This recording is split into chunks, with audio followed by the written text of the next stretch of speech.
Dr. Rahman serves on the board for Human Rights and Development for Bangladesh. Dr. Rahman's father was a former Bangladeshi Industries and Agriculture Minister and was summarily executed by a controversial Bangladeshi court on May 11, 2016. Please help me welcoming Dr. Muhammad Abdul.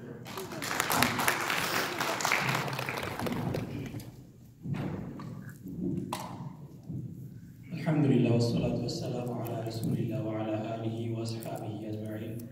Dear brothers and sisters, assalamu alaikum wa rahmatullah. I was asked to talk about the role of minority Muslims in the United States. Before we go any further, we always look up to the life of Rasulullah sallallahu alayhi wa sallam, and in his life we try to find solution, because in the life of Rasulullah sallallahu alayhi wa sallam we have the best example and best guidance. If we look into the life of Rasulullah sallallahu alayhi wa sallam, when Rasulullah was living in Mecca in the early stages, he was actually living as a minority Muslim. How did he win the hearts and minds of the people? If we look into the life of Rasulullah sallallahu alayhi wa sallam and the Sahabas and the instruction of Allah subhanahu wa ta'ala, we will see that there was a tremendous emphasis on helping the poor. There were so many verses that were revealed which was emphasizing on taking care of the needy, taking care of the orphan. وَيُطْعِمُونَ الطَّعَامَ عَلَى حُبِّهِ مِسْكِينًا وَيَتِيمًا وَيَسِيرًا. Yatim was mentioned so many times, and literally yatim means orphan, but metaphorically if you look into what yatim means, it means somebody who is helpless. And it was ordained on Rasulullah sallallahu alayhi wa sallam and his companions to take care of people who were helpless. And there was no demarcation that you have to be a Muslim. You just have to be helpless. And that was the main method of da'wah. I would like to put one example which is very defining during the period of active da'wah. An orphan child who had some wealth in the custody of Abu Jahl, and Abu Jahl confiscated his property. And this orphan came and was seeking help from all the leaders of Quraysh at that time, and they refused to help because everybody knew that Abu Jahl is a tyrant. At the same time, they wanted to have some fun. Because Abu Jahl is so tyrant and so powerful, and Muhammad Rasulullah sallallahu alayhi wa sallam was preaching about helping the orphan and poor, so they wanted to see if this kid goes to Rasulullah sallallahu alayhi wa sallam, what Rasulullah sallallahu alayhi wa sallam does. At that time, facing Abu Jahl at that very moment regarding a person who Rasulullah sallallahu alayhi wa sallam does not even know is unimaginable, because he would invite huge trouble. But as soon as this kid went and asked Rasulullah sallallahu alayhi wa sallam without knowing who Rasulullah sallallahu alayhi wa sallam is, Rasulullah sallallahu alayhi wa sallam did not think twice what is going to happen to him, whether it's going to put the entire deen in danger or not, because the first priority is to help the helpless, whether he is Muslim or not, whether he is going to be in trouble or not, that is immaterial. Rasulullah sallallahu alayhi wa sallam took the kid and went right to the house of Abu Jahl and asked Abu Jahl to return the property that he confiscated. And the leaders of Quraysh were watching from outside. They were about to see something really fun happening, because Abu Jahl obviously is a tough cookie. He's not going to give it back without a fight. But to everybody's surprise, Abu Jahl returned the property without asking anything. And the kid was happy, and he was going back and thanked the leaders of the Quraysh for giving a solution. So the leaders of Quraysh went back and asked Abu Jahl, what happened? You bowed down to your nephew? You were weak. And Abu Jahl said, when Muhammad ﷺ came and asked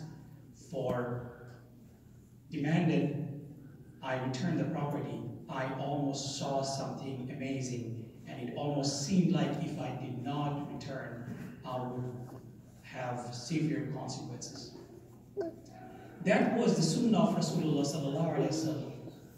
Unfortunately, in this society, in the United States, we have so much opportunity. Although the United States is supposedly the richest country of the world, but in our neighborhood we see people are living hungry. In this great city of Chicago, we see a lot of people homeless. Even in this cold, we see people shivering on the street. We have a huge opportunity to engage with these people, to take care of these people. Muslim community by far is economically more solvent than any other minority community in the United States, yet we are falling behind in social services, and that is one way to be relevant in the society.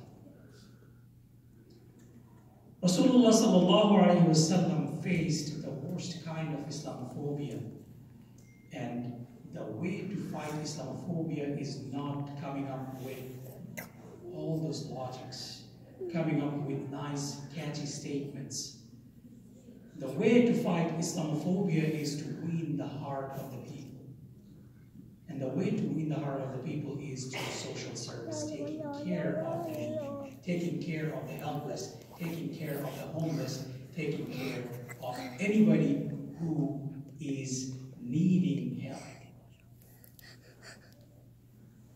So that is number one way we can be relevant. The saying goes, first they ignore you, then they make fun of you, then they fight you, and finally they recognize you.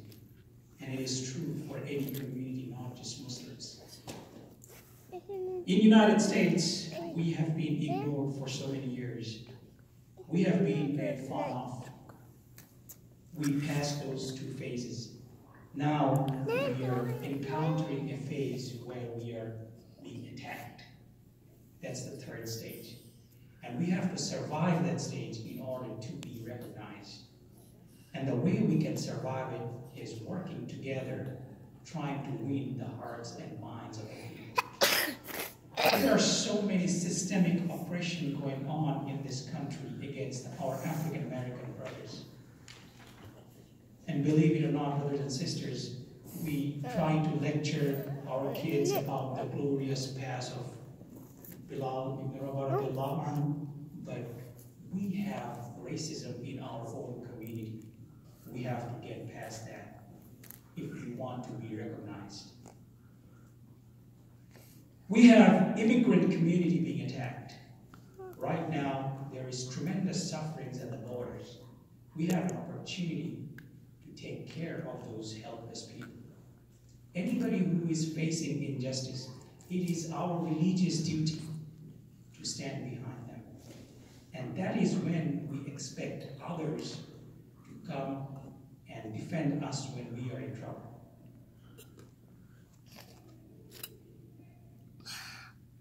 We have natural disaster in the United States more than any time now.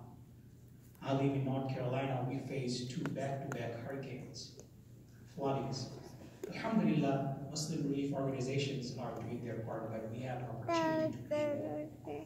That's what opens up the hearts of the people. So that's number one. Number two is, as Brother Mazen Mukhtar said, activism and advocacy. If we don't talk about ourselves, if we don't push our agendas, nobody else is going to do that for you. Allah subhanahu wa ta'ala said that if the people do not change the fate of Allah subhanahu wa ta'ala does not help them. إِنَّ اللَّهَ لَا يُغَيِّرُ مَا بِقَوْمٍ حَتَّى يُغَيِّرُوا مَا بِأَنفُسِهِمْ. So we have to take initiative to get our message heard. The saying goes, if you are not running the table, you are on the menu. So for too long we have been on the menu. We have to start running the table. And because we are minority, we need to look into our strength. As a minority, we cannot do too much. But as a minority, we can disrupt things. In this country, being elected is a big deal. But if we look into a lot of positions from the school board to county council to local government, a lot of members get elected unopposed. We have a huge opportunity to get involved in mainstream politics. Also, we have to form alliance with anybody who is oppressed. Because just by ourselves, we cannot move anything. We have to create a broader alliance of everybody who is oppressed. Right now, we have an opportunity to create alliance with our African American brothers and sisters, our Latino brothers and sisters, our immigrant brothers and sisters, whoever is being attacked. Again, we have to keep in mind, we will not agree on everything. There will be differences. But as long as we can find some common ground, let's cultivate that common ground and let's move forward promoting that common ground so that we have at least a platform to speak. And it's not too difficult if we look into to get involved in mainstream politics. We have been lacking in that for so long. We were worried about whether being involved in politics is halal or haram. We are past that because now we are being attacked. If we don't get our voice heard, nobody else is going to make that heard for us. We have to take initiatives. Fun, all said and done, we have to rely upon Allah subhanahu wa ta'ala. This is a test. Sometimes we are tested with poverty, sometimes we are tested with wealth, sometimes we are tested with the attacks, the kind of situation we are going through. After 9/11, a lot of brothers changed their name from Muhammad to Mo. A lot of sisters, because of the fear of being hated, being attacked, took off their hijab. They failed those tests. In some of the Muslim countries even, practicing Islam is not easy. They are facing a lot of tougher tests than what we are facing right now. So we have to be a firm believer that we are worthy of test. That's why Allah subhanahu wa ta'ala is testing us, and we have to be firm in our conviction. We have to have our istiqamah, we have to be steadfast, and that's when we don't need a muhtasib. We will be our own muhtasib, and we will overcome this Islamophobia, and we will be having a seat in the table, inshallah. Barakallah feekum. Assalamu alaikum wa rahmatullahi wa barakatuh.